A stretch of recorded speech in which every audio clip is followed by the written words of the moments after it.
Hello everyone, welcome back to iClass IAS academy. நம்ம இந்த வீடியோவில் டெல்லி சுல்தானேட்டுடைய லாஸ்ட் பார்ட் தான் பார்க்க போகிறோம். ஸோ ஆல்ரெடி டெல்லி சுல்தானேட் பற்றி நம்ம 3 வீடியோஸ் பார்த்துட்டோம். இதில் ஃபர்ஸ்ட்டில் பார்த்தீங்கன்னா வந்துட்டு ஸ்லேவ் டைனாஸ்டி அடிமை வம்சம் பற்றி பேசியிருப்போம். ஸோ ரெண்டாவதுல பார்த்தீங்கன்னா வந்துட்டு கில்ஜி டைனாஸ்டி பற்றி பேசியிருப்போம் இல்லைங்களா. ஸோ தேர்டில் பார்த்தீங்கன்னா வந்துட்டு துக்ளக் வம்சம் பற்றி பேசியிருப்போம். ஸோ நெக்ஸ்ட் துக்ளக்குடைய கண்டினியூஷன், துக்ளக்கில் பார்த்தீங்கன்னா வந்துட்டு நம்ம வந்துட்டு 2 பேரை பற்றி பேசணும். மெயினாக ஃபவுண்டரான கியாசுதீன் துக்ளக்கை பற்றி பேசணும். ஸோ ரெண்டாவது பார்த்தீங்கன்னா வந்துட்டு முகமது பின் துக்ளக் பற்றி பேசியிருப்போம். ஸோ இந்த வீடியோவில் துக்ளக் டைனாஸ்டியோடைய கண்டினியூஸ் பார்ட்டை அப்படியே பார்க்க போகிறோம். ஸோ தேர்டு கிங் பார்த்தீங்கன்னா வந்துட்டு ஃபெரோஷ் துக்ளக் அப்படிங்கிறவர் 1351லேருந்து 1388 வரைக்குமே இவருடைய ரூல் தான் இருந்திருக்கும். அதாவது முகமது பின் துக்ளக்குடைய அந்த ஒரு ரொம்ப ஒஸ்டான ரீஃபார்ம்ஸ், அதாவது பார்த்தீங்கன்னா வந்துட்டு அந்த கேபிட்டலில் வந்துட்டு ரீஷிஃப்ட் பண்ணது, அதாவது தொலதாபாத்துக்கு மாற்றி மறுபடியும் டெல்லிக்கு மாற்றினது. ரெண்டாவது பார்த்தீங்கன்னா வந்துட்டு தோவாப் ரீஜனில் வந்துட்டு டேக்ஸை வந்துட்டு ரைஸ் பண்ணதாக இருக்கட்டும். இன்னொன்று பார்த்தீங்கன்னா வந்துட்டு டோக்கன் கரன்சி, அதாவது பார்த்தீங்கன்னா அடையாள நாணய முறை அல்லது காப்பர் கரன்சி முறை, இதையெல்லாம் கொண்டு வந்ததாக இருக்கட்டும். இது எல்லாமே பார்த்தீங்கன்னா ஃபெயிலியரில் வந்து முடிஞ்சிச்சுன்னு சொல்லி படிக்கிறோம். ஸோ ஒரு வழியாக அவருடைய ஆட்சி முடிவுக்கு வந்து அப்போ பயங்கரமான ஒரு சேலஞ்சிங்கான சிச்சுவேஷன் யார் ஆட்சிக்கு வரும்போது, ஃபெரோஷ் துக்ளக் ஆட்சிக்கு வரும்பொழுது. அப்போ முகமது பின் துக்ளக்குடைய துக்ளக் அடுத்த ஆட்சிக்கு வராரு அப்படின்னு படிக்கிறோம் அப்படின்னா, லைக் அவருக்கு முன்னாடி இருந்த சவால்கள் ரொம்பவே அதிகம் இல்லைங்களா. ஸோ அப்போ அந்த கேபிட்டல் ரீஷிஃப்ட் பண்ணதுனாலையும் அந்த அந்த டோக்கன் கரன்சியை கொண்டு வந்ததுனாலையும் ஏற்பட்ட அந்த எக்கானமிக்கல் பேர்டனை மீண்டும் சரி பண்ண வேண்டிய ஒரு சூழ்நிலை இருக்கிறது. அதே மாதிரி கேபிட்டலில் வந்துட்டு ரீஷிஃப்ட் பண்ணதில் பார்த்தீங்கன்னா தென்னிந்தியா முழுவதும் என்ன ஆயிடுச்சு, இண்டிபெண்ட் ஆயிடுச்சு. அப்போ அந்த அந்த இண்டிபெண்ட் ஆன பகுதிகளை மீண்டும் கேப்சர் பண்ணணும் போன்று நிறைய சவால்களோடு பார்த்தீங்கன்னா ஆட்சிக்கு வராரு ஃபெரோஸ் துக்ளக். அப்போ ஃபெரோஸ் துக்ளக் வேற யாரும் இல்லை, the son of Ghiyasuddin's younger brother succeeded Muhammad bin Tughlaq இல்லைங்களா. அது ஒன்றும் கிடையாது, முகமது பின் துக்ளக் உடைய சித்தப்பா பையன் தான் எனக்கு யாருன்னு பார்த்தீங்கன்னா வந்துட்டு ஃபெரோஸ் துக்ளக். இப்போ Feroz could neither suppress revolts nor win back the provinces that had broken away இல்லைங்களா. ஸோ அப்போ பார்த்தீங்கன்னா இவருடைய ஆட்சி காலத்தில் முகமது பின் துக்ளக்குடைய பீரியட்ல அவங்களுடைய ஆட்சி பரப்பை விட்டு நீங்கின பகுதிகளை மீண்டும் இணைத்துக் கொள்வதில் பெருமளவில் யாரும் ஆர்வம் காட்டவே இல்லைங்கிறாங்க. ஃபெரோஸ் துக்ளக் ஆர்வம் காட்டலன்னு சொல்லி சொல்றாங்க.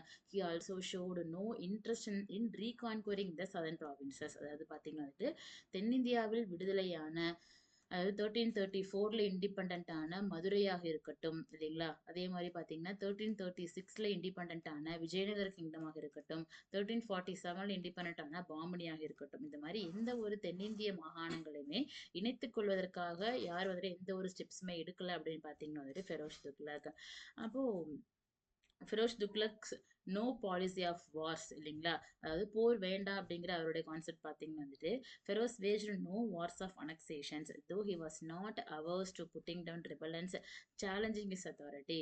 ஸோ பார்த்தீங்கன்னா வந்துட்டு லைக் யார் மீதும் வாலண்டியரா பேரரசுகளை வந்துட்டு அனெக்ஸ் பண்ணிக்கணும், இணைத்து கொள்ளணும் அப்படிங்கிற காரணத்துக்காக பார்த்தீங்கன்னா படையெடுப்புகளை யார் நிகழ்த்தவே இல்லை Feroz Tughlaq. There are only 2 Mongol incursions during this period and both of them were successfully repulsed. எப்படி அலாவுதீன் கில்ஜியோடைய பீரியட்ல பார்த்தீங்கன்னா 12 முறை பார்த்தீங்கன்னா மங்கோலுடைய படையெடுப்பு ஏற்பட்டதோ, அதே மாதிரி ஃபெரோஸ் துக்ளக்குடைய பீரியட்லையுமே 2 Mongol incursions during his times, 2 மங்கோலிய படையெடுப்புகள் என்பது ஏற்பட்டிருக்கும். அது ரெண்டுமே பார்த்தீங்கன்னா ரொம்ப சக்ஸஸ்ஃபுல்லாக பார்த்தீங்கன்னா யார் எதிர்கொண்டான்னு பார்க்குறோன்னா ஃபெரோஸ் துக்ளக். அதே மாதிரி இவருடைய பீரியட்ல பார்த்தீங்கன்னா பெருசாக போர் தொடுக்கல, ஆனால் வங்காளத்தின் மீதான அவருடைய படையெடுப்பு மட்டும் ஒரு எக்ஸப்ஷனல் இல்லைங்களா. ஸோ பிகாஸ் வங்காளத்தில் பார்த்தீங்கன்னா இவருடைய ஆட்சியை எதிர்த்து ஒரு ஒரு கிளர்ச்சி ஏற்பட ஆரம்பிக்குது.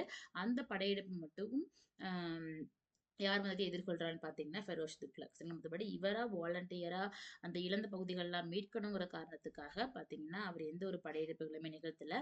ஆல்ரெடி எக்ஸிஸ்டிங்காக உள்ள பகுதிகளை என்ன பண்ணிக்கணும், காப்பாற்றிக்கணும், அதை வந்துட்டு ப்ராப்பராக ரூல் பண்ணணும், அதை ப்ராப்பராக செக்யூர் பண்ணணும் அப்படிங்கிறது தான் ஃபெரோஸ் துக்ளக்குடைய ஒரு முக்கியமான ஒரு கோலாக இருந்துச்சு.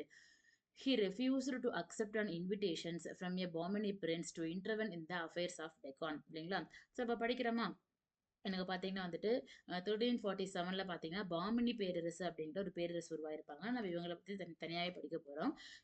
இந்த பாமினி பேரரசை சார்ந்த அரசர் பார்த்தீங்கன்னா, ஏன்னா ஃபெரோஸ் துக்ளக் பார்த்தீங்கன்னா டெல்லி சுல்தானேட், அவரும் பார்த்தீங்கன்னா ஒரு முஸ்லீம் அரசர். பாமினி சுல்தானியம் பார்த்தீங்கன்னா, ஒரு முஸ்லீம் சுல்தானியம் தான். ஸோ, அதனால பார்த்தீங்கன்னா, பாமினி சுல்தானியம் மாதிரி ஃபெரோஸ் துக்ளக்க பார்த்தீங்கன்னா, தென்னிந்தியாவுக்குள்ள வந்து தென்னிந்தியாவுடைய விவகாரங்கள்ல பங்கேற்குமாறு வந்து கூப்பிடுவாரு.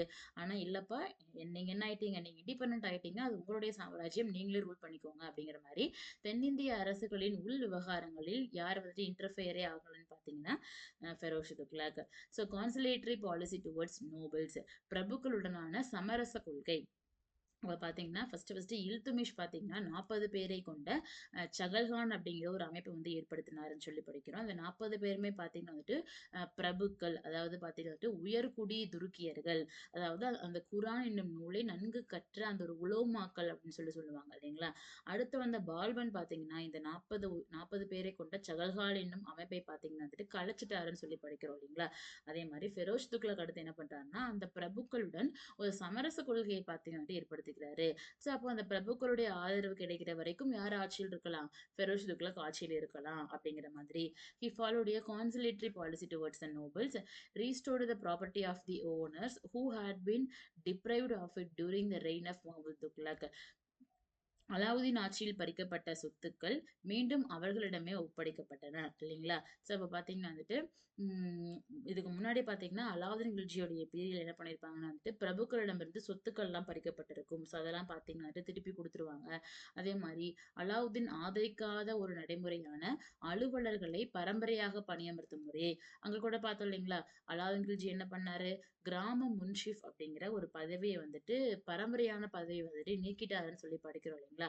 பட் இங்க பார்த்தீங்கன்னா வந்துட்டு, he reintroduced the system of hereditary appointments of officers இல்லைங்களா? ஸோ அப்ப பார்த்தீங்கன்னா வந்துட்டு, யார் யாரெல்லாம் வந்துட்டு அ பரம்பரையான பதவியில இருந்தாங்களோ, அந்த பதவியெல்லாம் அலாவுதீன் கில்ஜி பார்த்தீங்கன்னா வந்துட்டு ரத்து பண்ணாரு. ஸோ இவரு பார்த்தீங்கன்னா, அந்த சிஸ்டம் எல்லாம் மீண்டும் எனக்கு யாரு கொண்டு வராங்கன்னா, ஃபெரோஷ் துக்ளக் எனக்கு கொண்டு வராரு. So Feroz had a genuine concern for the slaves and established a separate government department to attend their welfares. அதாவது வந்து ஸ்லேவ்ஸ்க்காக, அடிமைகளுக்காக ஒரு தனி துறையை ஏற்படுத்தினாருன்னு சொல்லி சொல்றாங்க இல்லைங்களா? யார் யாரெல்லாம் வந்துட்டு போர்ல தோத்து போய் இவங்ககிட்ட வந்துட்டு அடிமைகளாக வராங்களோ, இல்லன்னா வந்துட்டு பிற நாட்டில இருந்து காசு குடுத்து அடிமைகளாக விலைக்கு வாங்கப்படுறாங்களோ, அவங்களுடைய வெல்ஃபேருக்காக ஒரு தனி பியூரோ, ஒரு ஒரு ஒரு தனியான ஒரு துறை அப்படிங்கிறதே பார்த்தீங்கன்னா வந்துட்டு, எனக்கு ஃபெரோஸ் துக்ளக் எனக்கு ஏற்படுத்தியிருப்பாரு. ஸோ இவருடைய ரிலீஜியஸ் பாலிசி பொறுத்தவரைக்கும், ஹி இம்போஸ்ட் ஜிஸ்யா. ஸோ இவரும் பார்த்தீங்கன்னா, எனக்கு ஜிஸ்யா டாக்ஸ பார்த்தீங்கன்னா வந்துட்டு ஃபாலோ பண்ணியிருப்பாரு தான். ஸோ முதலாக இந்தியாவில் ஜிஸ்யா வரியை அறிமுகப்படுத்தியவர். ஸோ ஜிஸ்யா என்பது பார்த்தீங்கன்னா, which was also called as head tax. அதாவது நான் முஸ்லிம்ஸ், அதாவது ஹிந்துக்களின் மீது விதிக்கப்பட்ட வரி என்று பார்த்தோம். ஸோ இதை முதலாக இந்தியாவில் வந்துட்டு அறிமுகப்படுத்தியவர் என்றால் குத்புதீன் ஐபக். சிந்து முல்தான் பகுதியில் அறிமுகப்படுத்தியவர் என்றால் அரேபியரான முகமது பின் காசிம் இல்லைங்களா? ஸோ இவரு பார்த்தீங்கன்னா வந்துட்டு அந்த ஜிஸ்யா வரியை இவரும் ஃபாலோ பண்றாரு. Even the Brahmins were compelled. So அப்போ பிராமணர்களும் என்ன கட்டியே ஆகணும்? ஜிஸ்யா வரியை கட்டியே ஆகணும் இல்லைங்களா?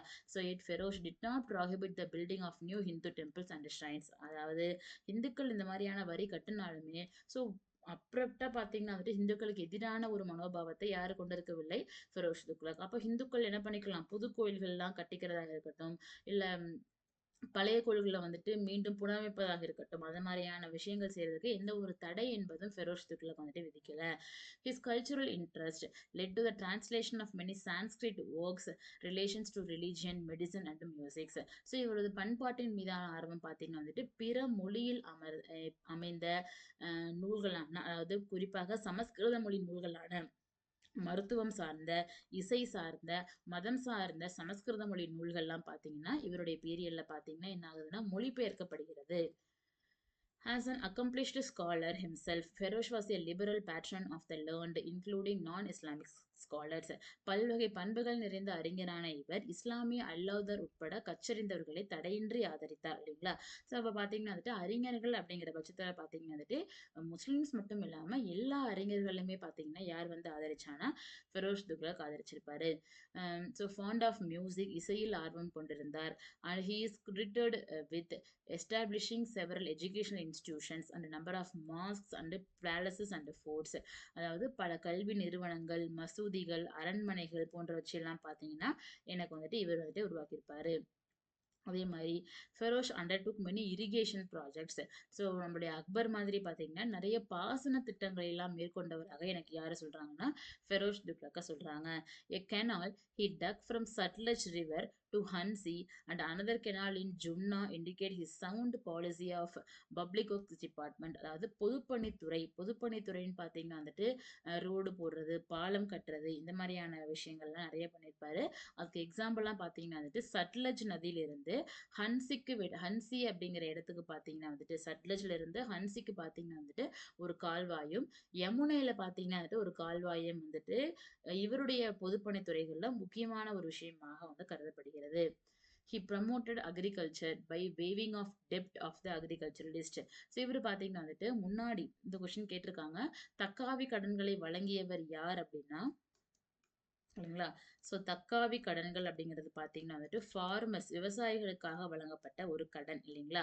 ஸோ இதுதான் வந்து தக்காவி கடன். யாரு கொடுத்துருப்பான்னு பார்த்தீங்கன்னா வந்துட்டு முகமது பின் துக்ளக் கொடுத்தாருன்னு சொல்லி படிக்கிறோம் இல்லைங்களா? பட் இந்த தக்காவி கடன்களை வாங்குவதற்கு யாரு வந்துட்டு பெருசா நாட்டம் தெரிவிக்கலைன்னா நம்மளுடைய பீப்புள் இல்லைங்களா?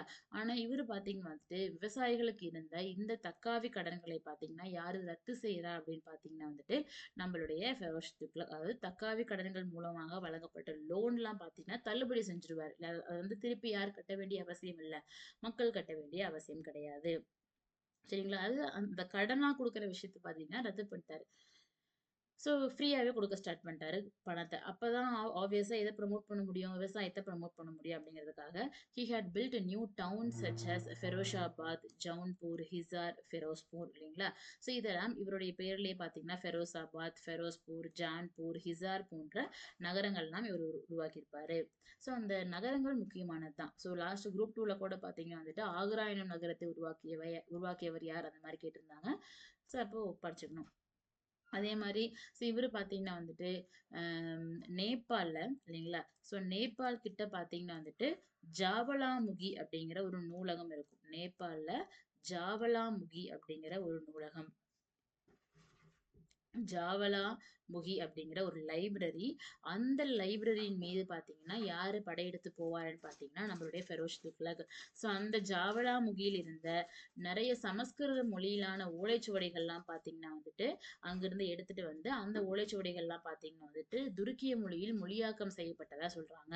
ஸோ இவருடைய படையெடுப்புகள்ல ஜாவலாமுகி நூலகத்தின் மீதான படையெடுப்பும் ஒரு முக்கியமான படையெடுப்பு இல்லைங்களா? ஸோ அதே மாதிரி பார்த்தீங்கன்னா வந்துட்டு நம்மளுடைய நம்மளுடைய ஃபெரோஷ் துக்ளக் இல்லைங்களா? இவரை பார்த்தீங்கன்னா வந்துட்டு டெல்லி சுல்தானியத்தின் அக்பர் அப்படின்னு கூட சொல்லுவாங்க. அக்பர் ஆஃப் டெல்லி சுல்தானேட் இல்லைங்களா?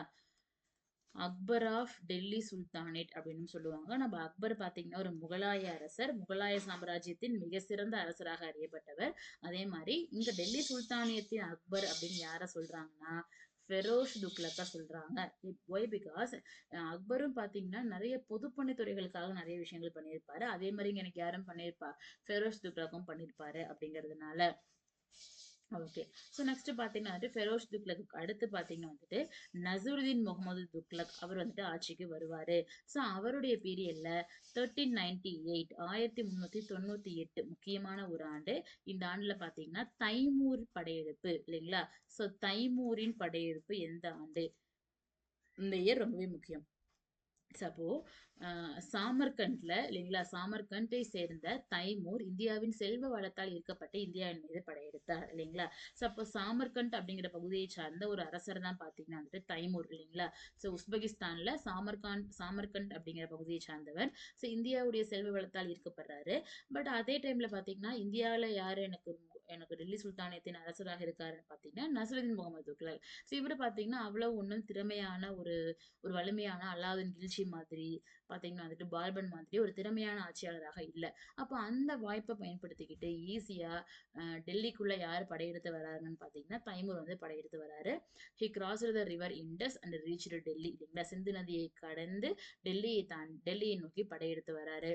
ஸோ அப்போ பார்த்தீங்கன்னா தி சுல்தான் and his prime minister Mallu Iqbal அப்போஸ்ட் Timur. So சுல்தான்னா வேற யாரும் கிடையாது. யாருதான்? நசருதீன் முகமது துக்ளக். ஸோ இவருக்கு பார்த்தீங்கன்னா வந்துட்டு தைமூருடைய படைபலம் பத்தின எந்த ஒரு நாலேஜுமே பெருசா இல்லை. தைமூர் பார்த்தீங்கன்னா மிகச்சிறந்த படையெடுப்பாளர்.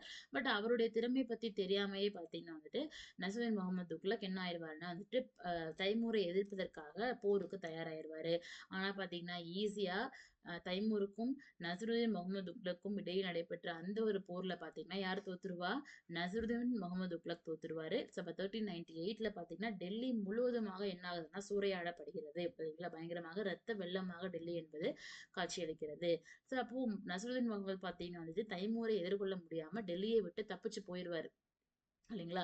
ஸோ அப்போ டெல்லியில இருந்த ஏகப்பட்ட செல்வங்கள் எல்லாமே இப்ப யார் கைக்கு போகுதுன்னா, தைமூர் பார்த்தீங்கன்னா எடுத்துட்டு போயிருவாரு. ஸோ அப்போ தைமூருடைய படையெடுப்பு என்பது led to the decline of Tughlaq dynasty. So அப்போ துக்ளக் வம்சத்தின் வீழ்ச்சிக்கு ஒரு முக்கியமான காரணமாக யாருடைய படையெடுப்ப சொல்றாங்க? தைமூரின் படையெடுப்ப சொல்றாங்க. ஸோ அப்ப ஆல்ரெடியே டெல்லி சுல்தானேட்டுடைய வீழ்ச்சிக்கான காரணங்கள் பாயிண்ட் ஆல்ரெடியே பார்த்துட்டோம். என்னன்னா, அட்மினிஸ்ட்ரேஷன் ஆஃப் முகமது பின் துக்ளக் இல்லைங்களா? ஸோ அப்போ முகமது பின் துக்ளக்குடைய அவருடைய அட்மினிஸ்ட்ரேஷன் ஆட்சி அப்படிங்கிறது பார்த்தீங்கன்னா வந்துட்டு டெல்லி சுல்தானியத்தின் வீழ்ச்சிக்கான முதல் முக்கியமான காரணமா பார்த்தோம். ரெண்டாவது மிக முக்கியமான காரணம் பார்த்தீங்கன்னா தைமூரின் படையெடுப்பு. அப்ப இந்த ரெண்டு விஷயங்களாலும் பார்த்தீங்கன்னா வந்துட்டு அலாவுதீன் கில்ஜியுடைய பீரியட்ல என்னதான் முக்காவாசியான இந்திய துணைக்கண்டத்தில் டெல்லி சுல்தானியத்தின் ஆட்சி நிலவியது. ஆனா இப்ப பாத்தீங்கன்னா வந்துட்டு ரொம்ப குட்டி ஒரு சர்க்கிள் கூட டெல்லியை சுற்றி இருந்த கொஞ்சம் பகுதியை மட்டும்தான் யார்கிட்டயே இருக்கும்? டெல்லி சுல்தான்ஸுடைய கண்ட்ரோலுக்கு கீழேயே இருக்கும்.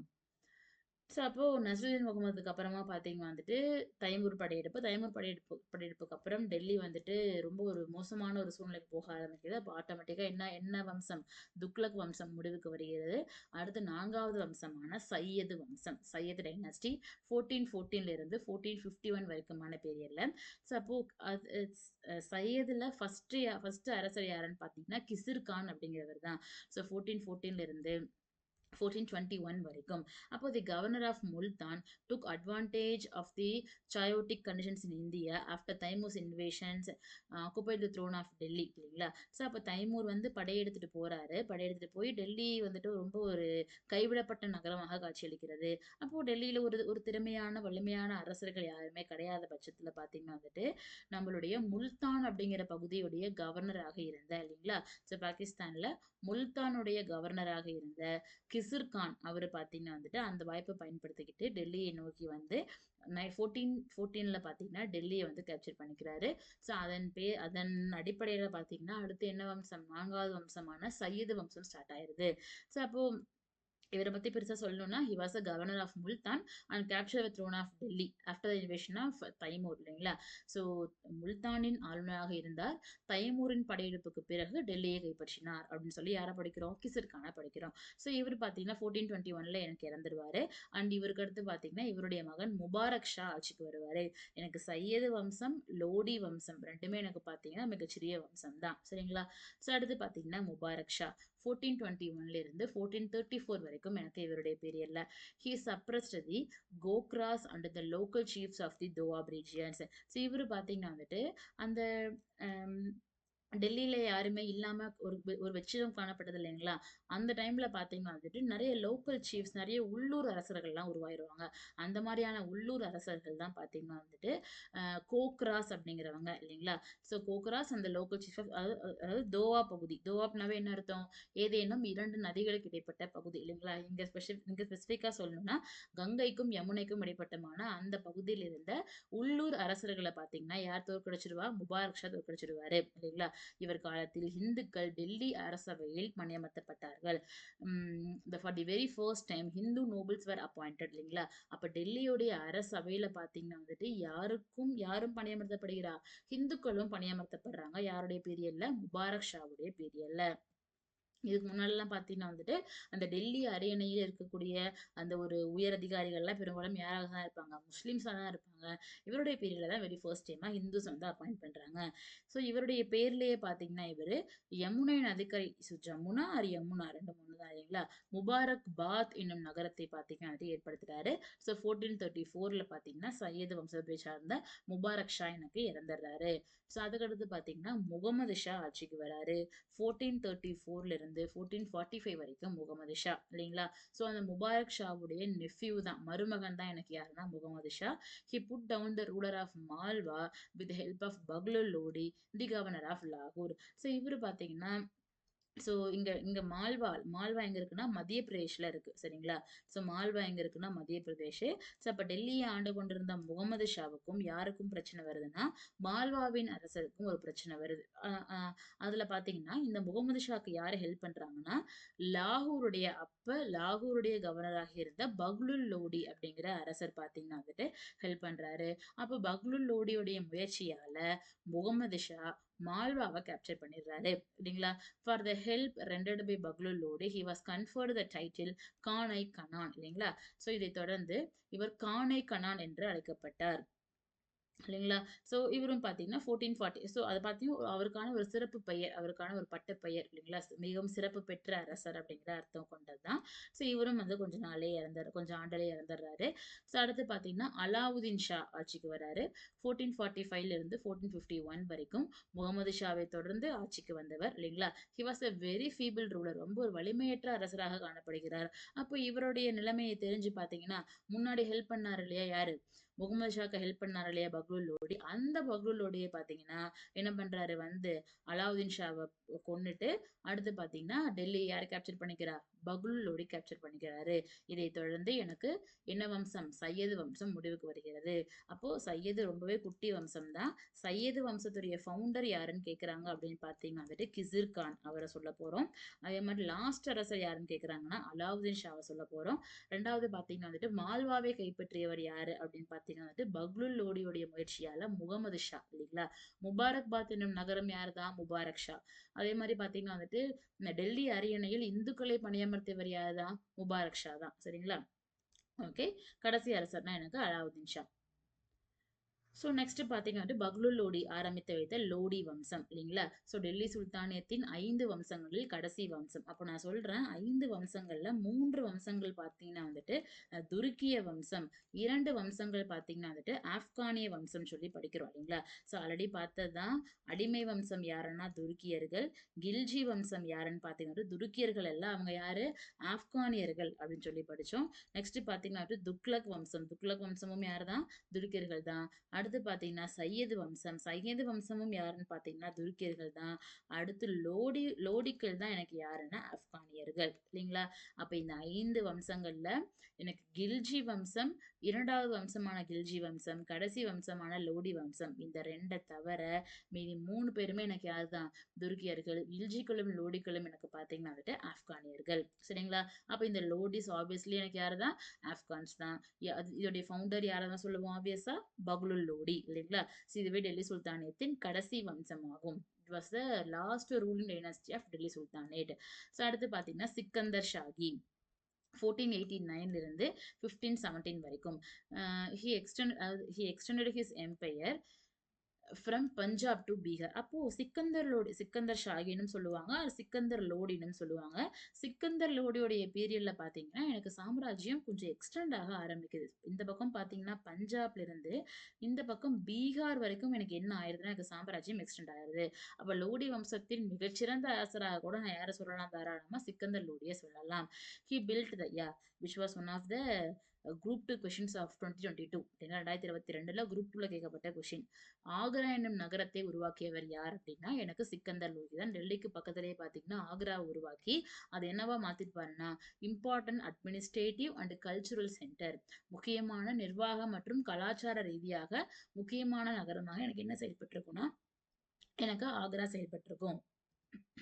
He organized an efficient spy systems. So திறமையான உளவுத்துறை. முன்னாடியே பார்த்தீங்கன்னா பால்பனுடைய பீரியட்ல எனக்கு இதே மாதிரி ரொம்ப ஒரு எஃபிஷியன்டான ஸ்பை சிஸ்டம் அப்படிங்கிறது இருந்துச்சு. அதுக்கடுத்து பார்த்தீங்கன்னா சிக்கந்தர் லோடியுடைய பீரியட்ல தான் உளவுத்துறை மீண்டும் எனக்கு எஃபிஷியன்டா எனக்கு உருவாகுது. He improved agriculture and industry. அப்போ ரெண்டுமே விவசாயமும் டெவலப் ஆக ஆரம்பிக்குது, இண்டஸ்ட்ரீஸும் என்னாக ஆரம்பிக்குது, டெவலப் ஆக ஆரம்பிக்குது. During his period several Sanskrit books dealing with mathematics, medicine, astronomy, yoga were translated into Persians. So முன்னாடி எப்படி ஃபெரோஷ் துக்ளக்கோட பீரியட்ல நிறைய சமஸ்கிருத மொழியிலான நூல்கள்லாம் வந்துட்டு மொழியாக்கம் செய்யப்பட்டதோ, இவருடைய பீரியட்லயும் கணிதம், வானவியல், யோகா போன்ற சமஸ்கிருத மொழி புத்தகங்கள்லாம் பார்த்தீங்கன்னா, பாரசீக மொழியில் மொழியாக்கம் செய்யப்பட்டதா சொல்றாங்க. ஸோ இவங்களுக்கு பார்த்தீங்கன்னா, இந்த மொழியில சொல்லக்கூடிய விஷயங்கள அவங்க என்னன்னு தெரிஞ்சுக்கணும் அப்படிங்கிறதுக்காக, அவங்களுக்கு அவங்களுக்கு புரியக்கூடிய பாரசீக மொழியில் மொழியாக்கம் பண்ணி தெரிஞ்சுக்க ஆரம்பிக்கிறாங்க. முக்கியமான ஒரு பாயிண்ட், ஹி என்ஜாய்டு த சேக்னை. சேக்னை என்னும் இசை. இது பார்த்தீங்கன்னா, லைக் நாதஸ்வரம் மாதிரியான ஒரு இசைக்கருவி தான் ஷேக்னை. அந்த இசையின் மீது அதிக ஆர்வம் கொண்டவராக படிக்கிறோம். முன்னாடி பார்த்தீங்கன்னா, சமுத்திரகுப்தரை படிச்சிருப்போம். கவி ராஜா என்று அழைக்கப்பட்டார் அப்படின்னு சொல்லி படிச்சிருப்போம். அதே மாரி இவருக்கும் சேக்னை என்னும் இசையின் மீது ஆர்வம் அதிகம். He was the yeah obviously greatest ruler of the Lodi dynasty இல்லைங்களா? ஸோ 1517 எனக்கு இவர் இறந்துடுறாரு. ஸோ அதுக்கடுத்து பார்த்தீங்கன்னா, இப்ராஹிம் லோடி 1517 இருந்து 1526 வரைக்கும் Ibrahim Lodi. So he was the last Lodi ruler இல்லைங்களா? அதாவது லோடி வம்சத்தின் கடைசி அரசர் அப்படின்னாலும் இவர் தான். டெல்லி சுல்தானியத்தின் கடைசி அரசர் அப்படின்னாலும் எனக்கு யார் தான்? இப்ராஹிம் லோடி தான் இல்லைங்களா? ஸோ இவரை பார்த்தீங்கன்னா வந்துட்டு ஆம், முதல் பானிபட் போர், ஃபர்ஸ்ட் பேட்டில் ஆஃப் பானிபட் இல்லைங்களா? பானிபட் பார்த்தீங்கன்னா ஹரியானால இருக்கு. ஹரியானா அப்படிங்கிற இடத்துல உள்ள இடம் தான் பானிபட்டு. அந்த இடத்துல பார்த்தீங்கன்னா, ஒரு போர் ஏற்பட்டிருக்கும். யாருக்கும் யாருக்கும்னா, இப்ராஹிம் லோடிக்கும், பாபர் என்னும் ஒரு அரசருக்கும். சரிங்களா? ஸோ பாபர பத்தி யார் அவரு? எங்கிருந்து வந்தாரு? பேக்ரவுண்ட் என்ன? எல்லாமே அடுத்து நாம முகலாய சாம்ராஜ்யம் பார்ப்போம். அங்க நம்ம டெஃபினட்டா படிக்க போறோம். பட் பார்த்தீங்கன்னா, இப்ராஹிம் லோடிய பாபர் என்னும் ஒரு அரசர் பார்த்தீங்கன்னா, பானிபட் அப்படிங்கிற இடத்துல தோற்கடிச்சிடுவாரு. எந்த ஆண்டுனா 1526. ஒன் ஆஃப் த ஹிஸ்டாரிக்கலி இம்பார்ட்டன்டான ஒரு இயர். பிகாஸ் முதல் பானிபட் போர் எந்த ஆண்டு நடைபெற்றது அப்படின்னா, யாருக்கும் யாருக்கும்னா இப்ராஹிம் லோடிக்கும் பாபருக்கும் இடையில். ஸோ இதுல பாத்தீங்கன்னா வந்துட்டு இப்ராஹிம் லோடியுடைய படைகள்ல பாதி அளவு படைகள் கூட யார்கிட்ட இல்ல, பாபர் கிட்ட இல்ல. ஆனாலும் பாத்தீங்கன்னா இந்த போர்ல யாருக்கு தான் வெற்றி? பாபருக்கு தான் வெற்றி. யார் தோத்துருவானா? இப்ராஹிம் லோடி தோத்துருவாரு. சரிங்களா? சோ அப்போ பாபரிடம் தோல்வியுற்ற இப்ராஹிம் லோடியோட எனக்கு என்ன முடிவுக்கு வருகிறது? டெல்லி சுல்தானியம் முடிவுக்கு வருகிறது. எனக்கு லோடி சாம்ராஜ்யமும் முடிவுக்கு வருகிறது. சோ எப்படி தோத்தாரு? பாபர் யாரு? பாபரை இந்தியாவுக்கு வர சொல்லி யாரெல்லாம் சொன்னா? எல்லாமே நாம நெக்ஸ்ட் கிளாஸ்ல பாபரை பத்தி நாம முகலாய சாம்ராஜ்யம் ஸ்டார்ட் பண்ணுவோம். அங்கிருந்து நாம படிக்க போறோம் இல்லைங்களா? அப்போ அடுத்து இந்தியா யார் கைக்கு போகுதுன்னா பாபருடைய கைக்கு போகுது. அவருடைய தலைமையில பாத்தீங்கன்னா இந்தியாவில் டெல்லி சுல்தானியத்தை தொடர்ந்து முகலாய சாம்ராஜ்யம் எனக்கு ஆரம்பிச்சிருது. முகலாயர்கள். ஸோ முகலாயர்களும் யாருன்னா இவங்களுடைய ஆரிஜினும் பாத்தீங்கன்னா தர்க்கி தான். இவங்களும் எனக்கு யாரு தான்? துருக்கியர்கள் தான். சரிங்களா? ஸோ அப்போ டெல்லி சுல்தானியத்தை தொடர்ந்து மிகவும் புகழ்பெற்ற இடைக்கால வரலாற்றில் மிகவும் புகழ்பெற்ற ஒரு சாம்ராஜ்யம் தான் எனக்கு யாரு? முகலாய சாம்ராஜ்யம் இல்லைங்களா? ஸோ அப்போ நெக்ஸ்ட் கிளாஸ்ல நம்ம கண்டினியூஸா முகல்ஸை பத்தி படிக்க போறோம். ஸோ அப்போ டெல்லி சுல்தான்ஸ்ல பாத்தீங்கன்னா 5 வம்சங்கள் பார்த்திருக்கோம். அடிமை, கில்ஜி, துக்ளக், சையது, லோடி. ஸோ இது 5லுமே பாத்தீங்கன்னா வந்துட்டு முக்கியமான அரசர்களை பத்தி படிச்சிருக்கோம். ஃபர்ஸ்ட் அரசர் யாரு? லாஸ்ட் அரசர் யாரு? எந்த அரசர் எங்க படையெடுத்து போனாரு? அவருக்கு என்ன சிறப்பு பெயர்கள் இருக்கு? அவர் என்ன ரீஃபார்ம் பண்ணாரு? எந்த பகுதியை கேப்சர் பண்ணாரு? எந்த ஆண்டு டு எந்த ஆண்டு வரைக்கும் அவர் ஆண்டாரு? இல்லைங்களா?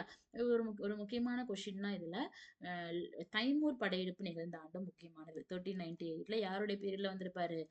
துக்ளக் வம்சம், அதாவது நசருதீன் முகமது துக்ளக் அப்படிங்கிற ஒரு அரசர் ஆண்டுட்டு இருந்த சமயத்துல தான் எனக்கு யார் படையெடுத்து வந்திருப்பா? தைமூரின் படையெடுப்பு நிகழ்ந்திருக்கும் இல்லைங்களா? ஸோ அப்போ நமக்கு இவங்களோட இப்ராஹிம் லோடியோட நமக்கு டெல்லி சுல்தானியம் முடியிறாங்க. நம்ம நெக்ஸ்ட் கிளாஸ்ல முகல்ஸை பத்தி நம்ம பார்க்கலாம். Thank you all.